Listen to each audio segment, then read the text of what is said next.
Good evening, guys. My name is Christian Ledesma, and I wanted to talk to you guys about the awesome company called Sesame Street Workshop. Many of you guys know it from Sesame and Friends, and this has been a real passion of mine for a while because they are innovative. They are the top in what they do. They are a non-for-profit that really does well. They have always strived for excellence and marketing at its finest. Here's to getting started. Sesame Street Workshop is a place for exploration of how Sesame nurtures and educates and markets to children and their families.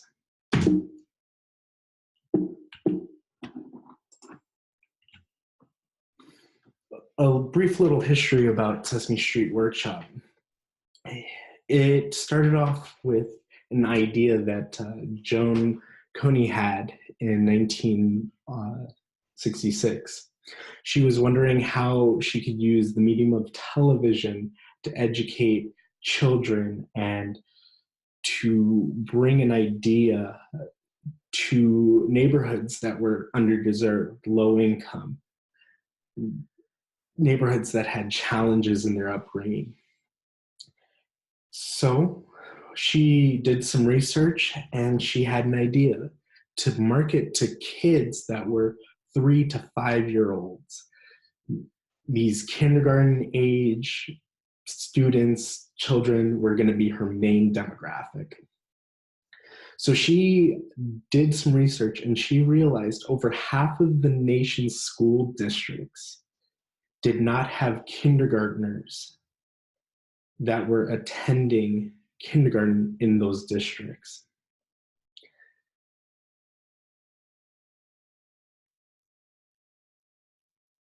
She decided that the children's television network that she was going to start was going to be kicked off on television. And at that time, it was going to be a brand new and innovative way. This then led to Sesame Street Workshop.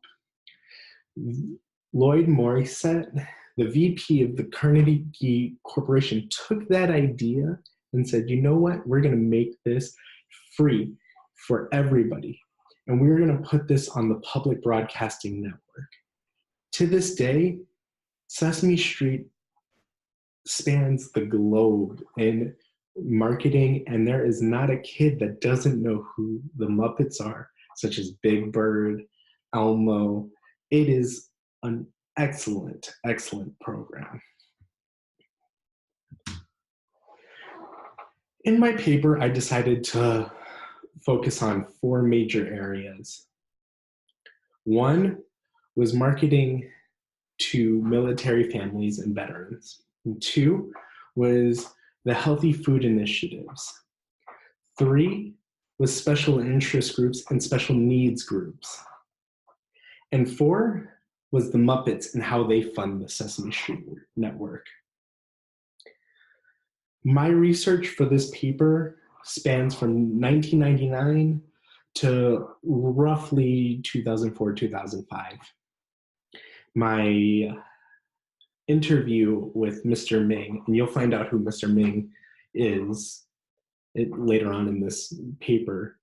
This was during his reign at Sesame Street. So I really honed in on this time.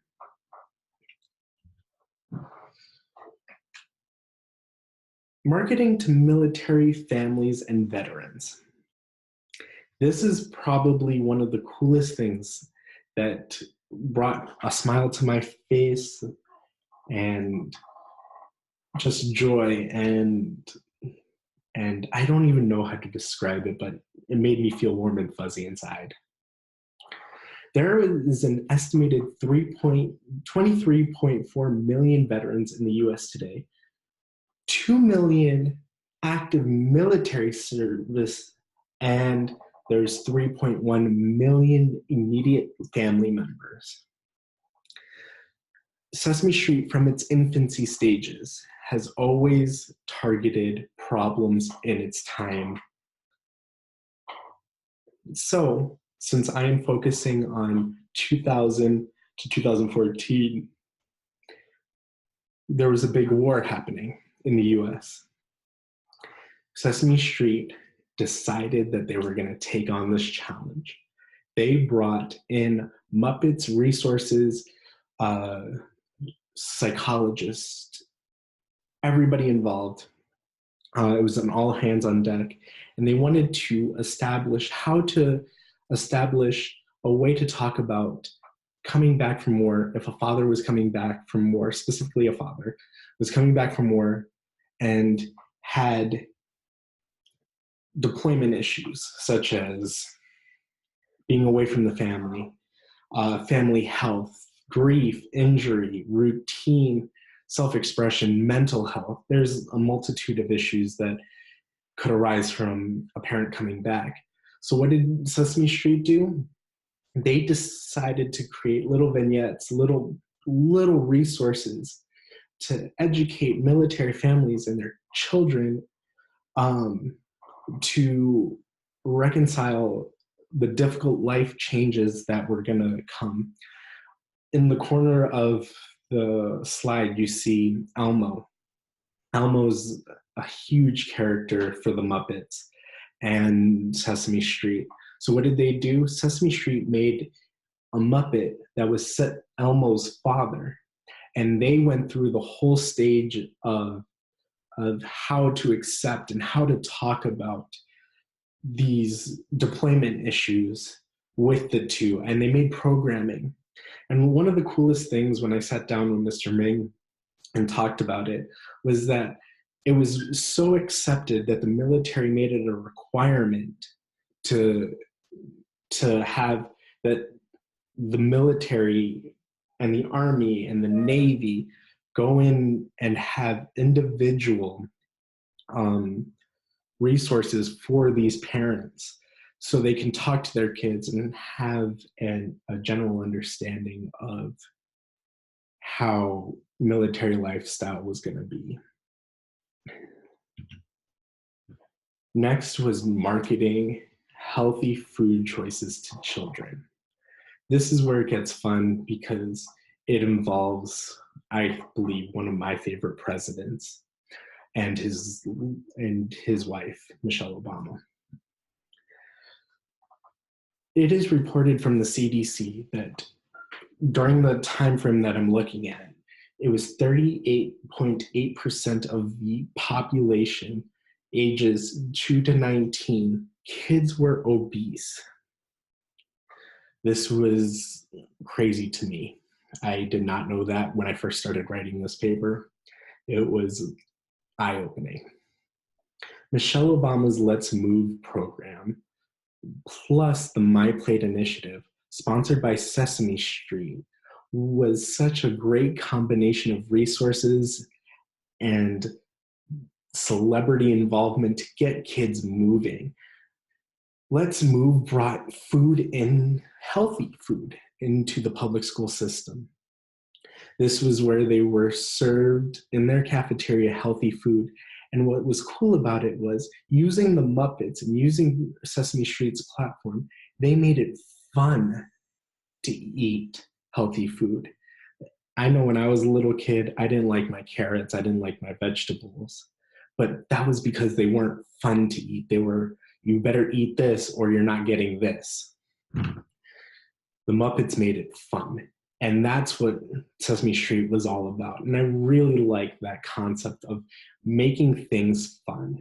My Plate funded all of this.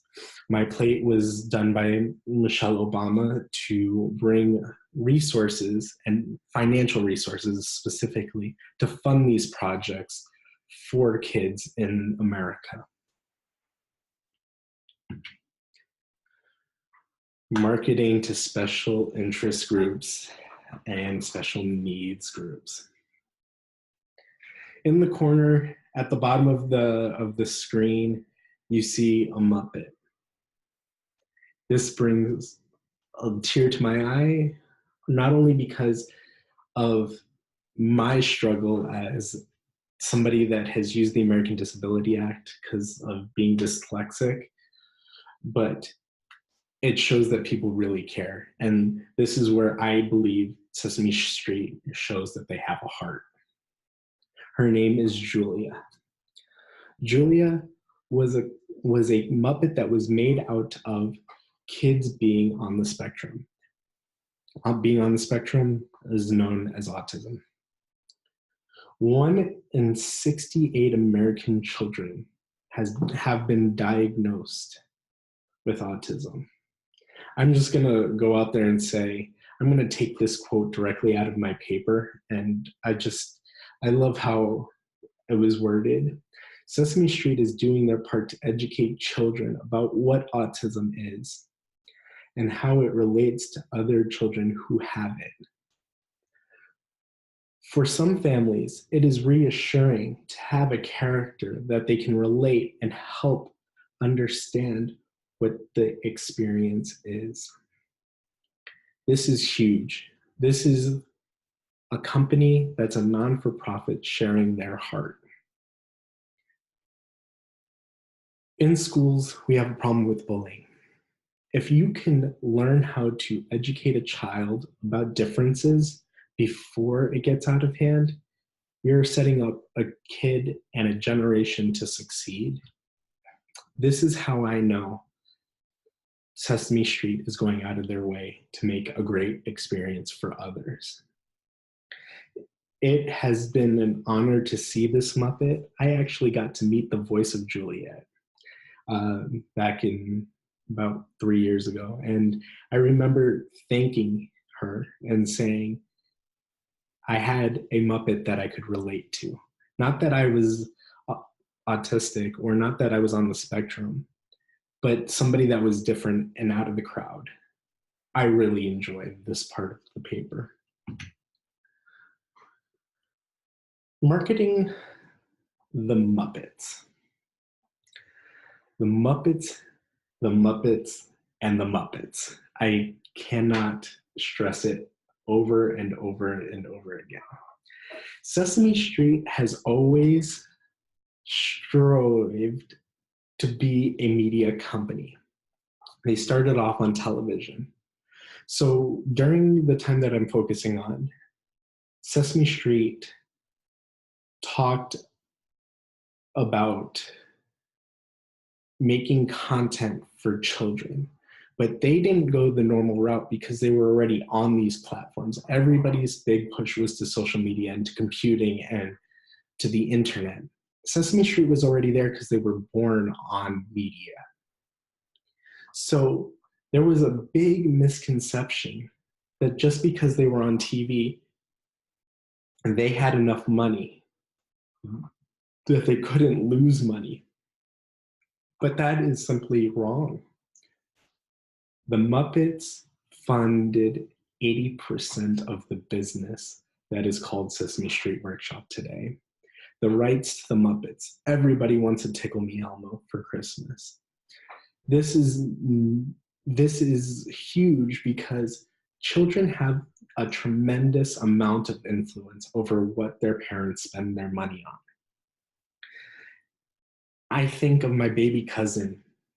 Her diapers have Muppets on them.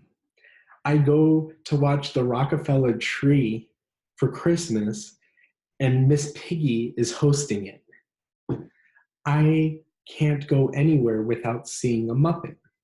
They are so ingrained into American lifestyle, they help me learn my ABCs. This is the power of having a paradigm shift from marketing to a demographic that has no money.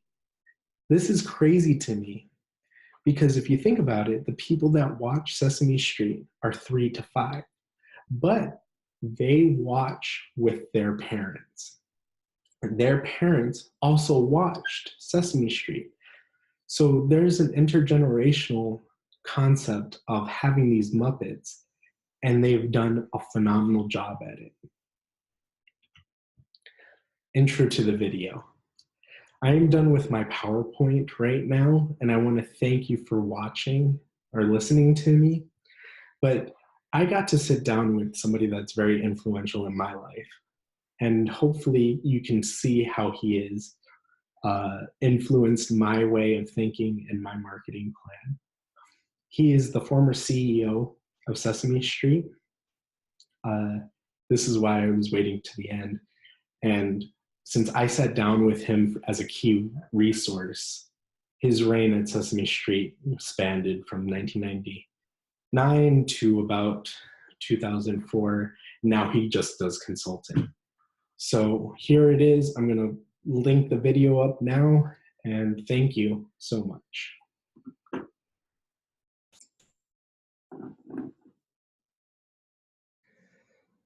Okay. I am Melvin Ming.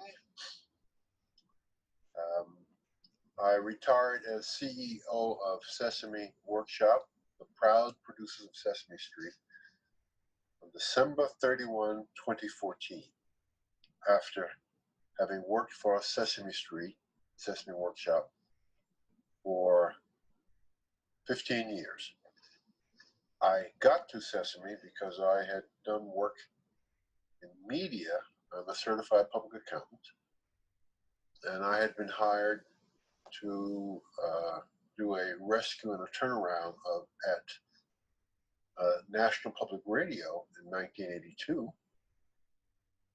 which I was part of a success team, turnaround team, which got me an opportunity to go to New York City, where I worked at WNET, which was then the largest producer of public broadcasting television shows, such as Great Performances, Nature, and shows like that. And that was where I met the founder and creator of Sesame Street, Mrs. Joan Gans Cooney. And in 1999, I was invited to come to Children's Television Workshop, which was the name then,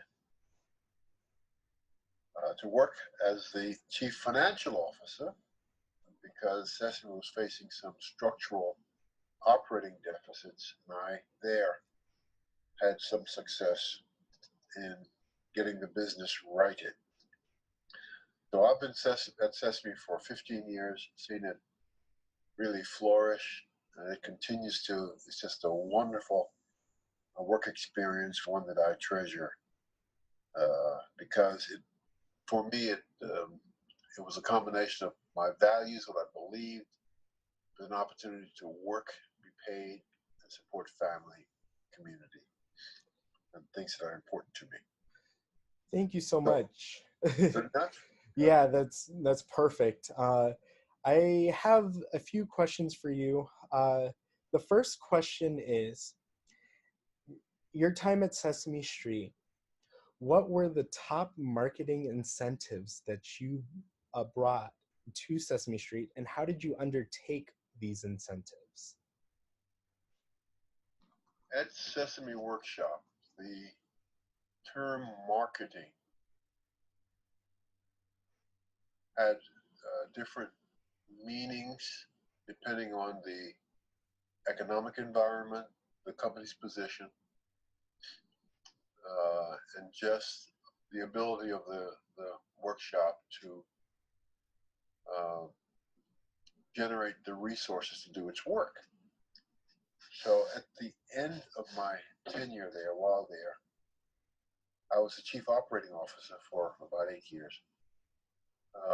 And I remember the then president defining marketing as the ability to motivate people to spend money on our cause.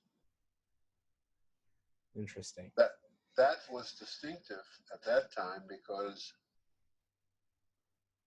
the prevailing marketing term meant messaging, influencing our various publics, but not necessarily toward the end of raising money resources. When he said that, it had to be about maybe 2007. We had to do a deep think on what that meant. What were we considered marketing that would result in economic benefit to the company. So our conclusion at the end of that challenge was, we don't just want to raise money for the sake of raising money. We want to raise money that will sustain our causes. So marketing, therefore, became a way of messaging what Sesame was, what its values are, what its successes were, and why that was relevant and important today, so that people would support us and then have us put that money into programs and initiatives that meant that we were meeting the needs of today's children. So I'm making the distinction of marketing as messaging, marketing versus enabling the solicitation and the signing on of contributors in order to do it. Now, one final point. If raising money was that important to us, and it was, and still is at Sesame, what were the likely resources or sources from which we would raise money? Most people thought it was from the television show. Well, it wasn't. It was from the sales of those little characters. Interesting. This is where we move into the Muppets, right? Yes. And those Muppet sales, the sales of Elmo and Big Bird and Cookie Monster and all of them, they fueled the economy of the enterprise. 80% of the budget was covered by passive royalties that we received from the sale of those materials. Now, our chief marketing officer at one point thought that we could raise money like most nonprofits by soliciting and getting general support from the public. It failed miserably because the public, our research found, that the public believed that we didn't need the money because we had all this money coming in from our products. I see. Because we were on television, and because every holiday season, wherever you went, you saw a prize-winning Sesame Elmo or something. And people just assumed that that was where we were getting most of our revenue, and it was. But therefore, we didn't need their support. So marketing has had its challenges at Sesame. But for the most part, when the messaging was about the importance of the work, then we were successful in getting support. And I can talk about that a little bit more if you want. Yeah, that's actually a really cool point that you brought out, that it wasn't about the television show itself. It was of the Muppet sales, and at 80% of the company's revenue was geared towards that. That's huge. Right. Yep. And what did you guys do in that switch when you guys saw that research? Was there like a paradigm shift there? Not a shift, but more an affirmation of why we were successful. But also was an encouragement and a motivation to find needs of children, develop content that address those needs, and tell that story, and let that be the marketing message. Okay. So out of that, what were the we had like 5 questions that we would always pose. So out of those this is a perfect segue into the next question, or a follow-up to the question. The Muppet sales, what was the top incentive that you guys did with those Muppets? I remember sitting down with you at dinner and you talking about the veterans and the Army. Can you elaborate on that, please? Yes, certainly. So the question that we addressed for any initiative that we considered was, there were several, but I'll just tell you a few of them. The first one was, what are the needs of children? Could we create content that could address that need? could we afford it?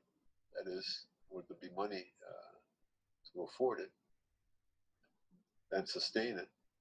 Mhm. And would the outcome of the initiative be measurable as seen in the behaviors of the target audience?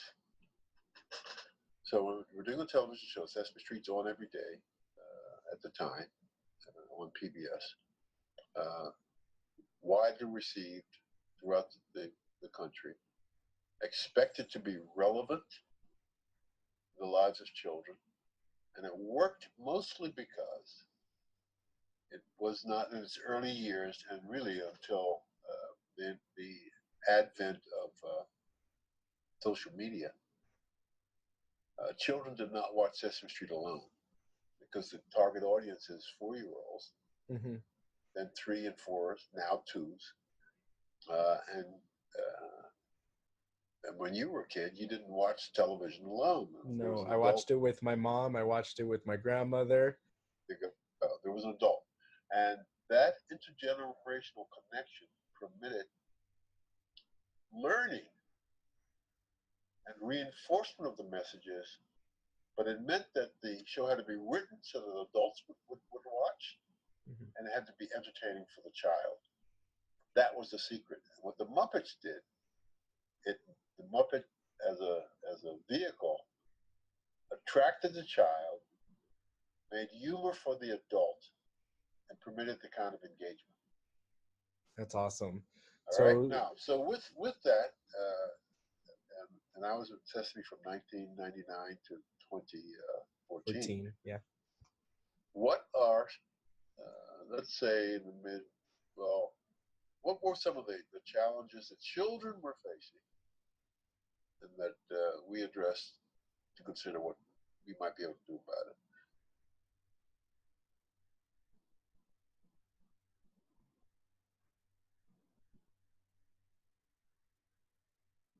Hello? This morning, I'm here. I Okay, hear you. You cool. hear me? Yeah. He said, did you see what's on the front page, lower half of the New York Times this morning? I said, yes, I just finished reading it. And it was an article about upstate New York where banks were foreclosing on military personnel who had been deployed, and they were doing something that they should not have been doing, and putting the families into great turmoil. Mm-hmm. So he and I had a conversation. Well, he said, look, we got to do something about this. I don't know what we can do, but we got to do something about it. So we immediately got our head of research and our head of production and challenged them and said, look, what's the impact of kids of deployment? And what's the impact of families, but from the kids' perspective? I see. And so we went about doing the research, doing some work, and ended up creating a show about what happens on Sesame Street episodes and vignettes, and then a series of DVDs that address the question of what happens when a service member who is a family member is deployed. And out of that, we were able to determine that when there's the deployment of the family, it impacts the whole family. Everybody knew that. Mm-hmm. But the kids feel like they are being deployed as well. Interesting. So our creatives went to work and created a series of videos. Now we needed a funder to now make it into really good television and get it distributed to the people that needed it. And there was a defense contractor that stepped up and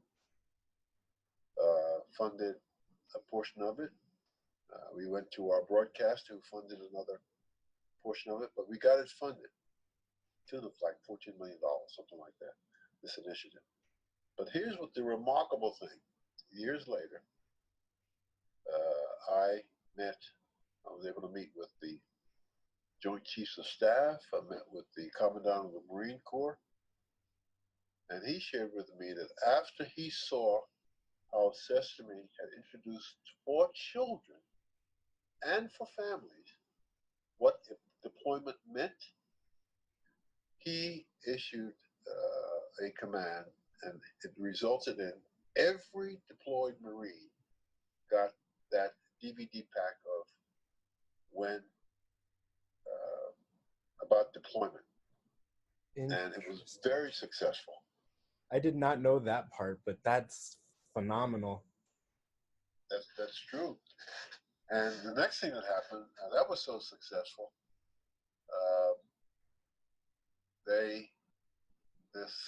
the Marine Corps in particular leading out, but the representative from the Joint Chiefs said, look, we have another issue. I wonder if you could do something about it. He says, when the deployed service member returns, sometimes they're different. Can you address that? So that resulted in a second DVD. What happens when a service member returns? And what was challenging about that one was it was easier to address when service people return with a physical injury, lost a leg, an arm, right? But what happened with their invisible injuries, PTSD, so mental illness and stuff? Yes. And I will tell you the personal impact it had on me. Watching kids talk about when their dad or their mom returned, but the dad in particular, and how the kid felt about it, the reluctance to approach their parent who had lost their limbs, and how Elmo and Elmo's dad, we created Elmo's dad for this, how they role played what it was like, not just to go away, but to return with an injury. And it was life changing. And the military accepted it. That material became used beyond the military. Whenever there were natural disasters or fires, those kinds of things. And that's where I was exposed to the pain that children have to deal with when their parent returns from deployment, which led to the next request from the military, which was, could you help us work through and help children and families cope with what happens if the service member does not return? Yikes. That's a big one. Christian, Sesame took it on, and I will tell you that it's one of the two best pieces that I've seen of work, body of work that I've seen that deals with the question of death. And it was from a military deployment perspective, but that became used beyond that in the wider society. How do you talk about death with a child whose parent does not return from war? And Sesame took that on, and it's outstanding. And there are two things that, in my experience, two pieces of work to deal with death. One was done by Bill Moyers. It's about death, palliative care, and how we as humans deal with it. And the other one is Sesame Street, talking about when a parent does not return from war. Heavy stuff, outstanding work. Amazing. That's huge. I can't imagine just getting asked that question. I would be sitting back and just, wow, like how do you take that on? Right. Yeah. So the benefit of that was just application of what Sesame had learned over 40 years. Is in terms of engaging an adult in the child's life with the child in a way that both can genuinely reflect, share, and learn from that shared experience. And the Muppets provide a perfect foil for role play Mm-hmm. or saying difficult things or sort of modeling what you should not do in terms of there are some things you just shouldn't say. So I learned in this military family's body of work, the military, those people that address the question of suicide, I learned that the preferred way of addressing and dealing with that issue is describing an individual who received death by suicide, not by saying that the individual committed suicide. Now, this is a small thing, but it's a big thing. Yeah. I learned that they have learned that when you say, "Oh, John committed suicide," that introduces guilt, some derision, some Negative feelings. Yes, yes, yes. Whereas if you were to say John died by a traffic accident, we don't make any negative Correlations. connotations or on John.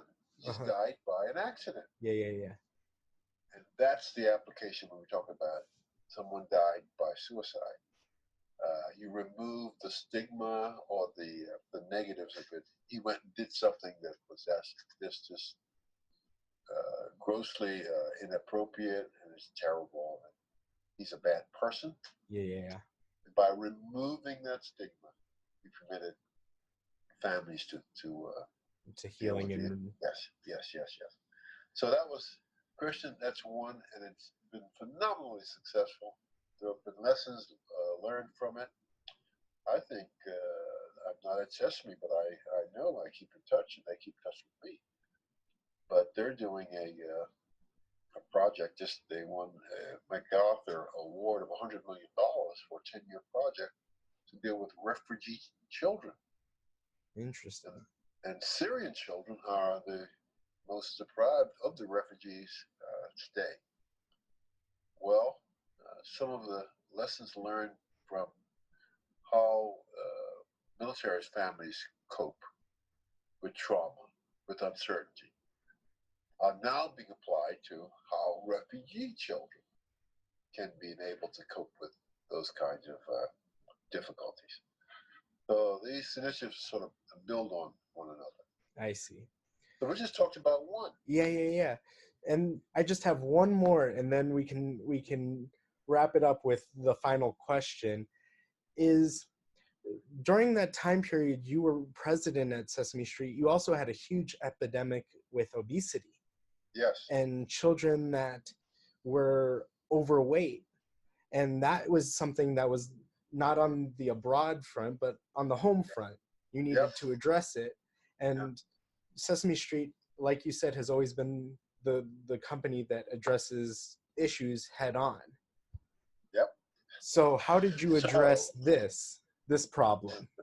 I'll tell you what happened. We were planning our next season of Sesame Street, and we always invited in experts, child development experts, to meet with the show creators, the writers, the people that are on the front line of actually creating the show.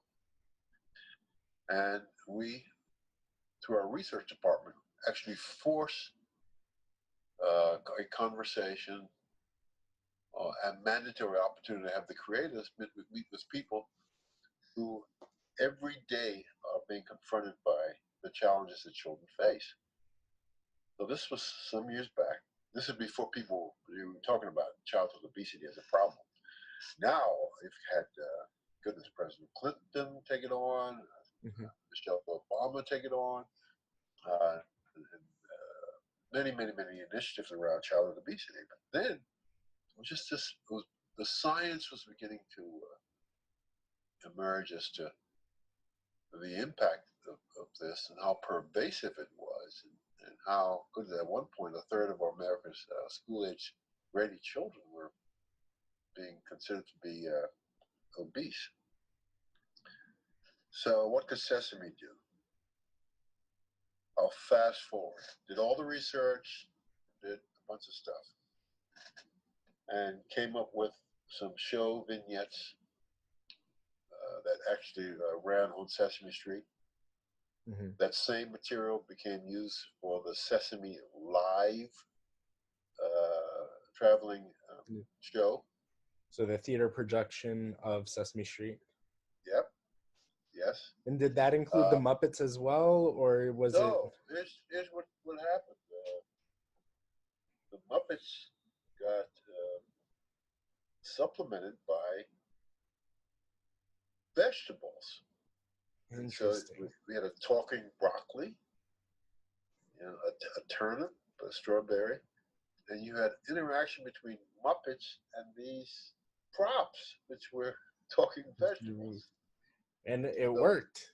Oh, so look, the thing that I'm most proud about this was when the researchers went back into the field to find out the impact of the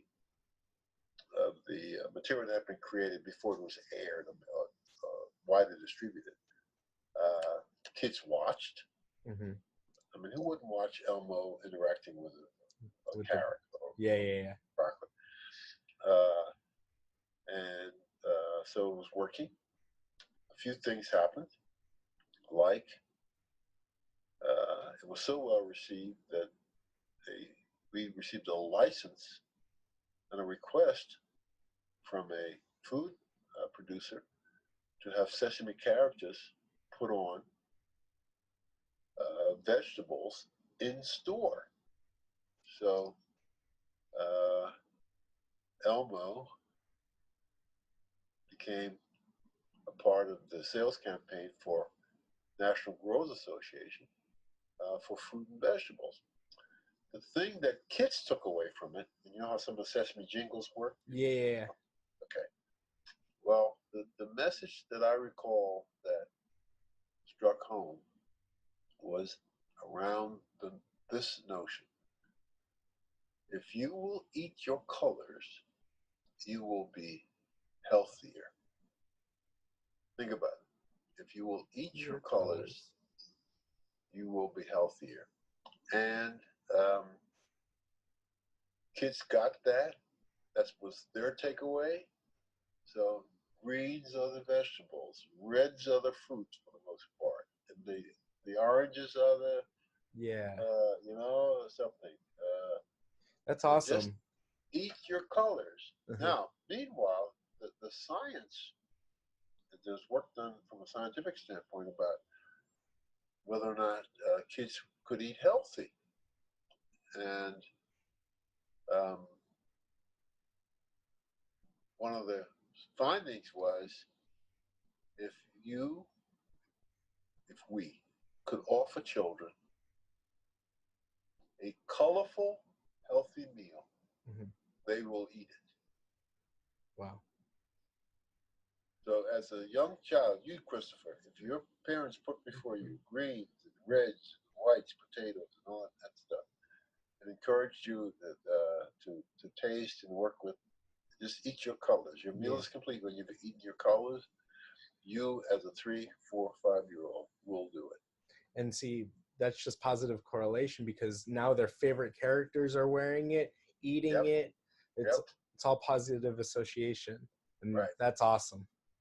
So as you know, I think you might know, but out of that came partnerships with places like McDonald's to develop a healthy meal. And you guys also did stuff with My Plate as well, correct? Oh, yeah. Yes. So what I really feel good about and celebrate is the science as to why certain things should be done, then the efficacy of how it's done using a Muppet or an adult and engaging with a Muppet, and to see the end result of the messaging getting through, the behaviors changing, And as a result, when we were able to demonstrate the messaging works and is good, the impact is a change in behavior or the adoption of a better behavior. We put those two together. That became the marketing message. That's how we got sponsorships, That's or awesome. underwriting, or promoted sales of our characters or other products. So, I mean, Sesame was at Whole Foods. You may know that as well. Yeah. And all these things are bringing smiles to my face because I remember you talking about it. It was just at the tail end of when I stopped watching cartoons. Uh-huh. And I remember some of these things going into play.